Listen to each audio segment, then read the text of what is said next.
ఈ 3 డైమెన్షనల్ అరేకి ఏం చేయాలంటే 3 rows 3 columns 3 అరేస్ వస్తాయి. చూడండి 3 అరేస్ ఎలా రాయాలి చూడండి సరే. 3 rows 3 columns 3 arrays equal to single quotation mark మళ్ళీ ఈక్వల్ టు 1 10 100 2 10 200 ఈ విధంగా 9 ఎలిమెంట్స్ వస్తాయి. 1 2 3 9 కాదు 9 rows వస్తాయి.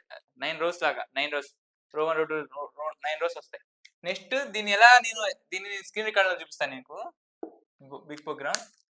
నెక్స్ట్ దీన్ని ఎలా యాక్సెస్ చేయొచ్చు into I J K. Next ఈ అరేకి ఇక్కడ డిక్లేర్ చేయండి ఇది కూడా I J K. నెక్స్ట్ ఇక్కడ పర్సంటేజ్ దగ్గర కూడా ఇక్కడ రాయండి percentage I J K J K.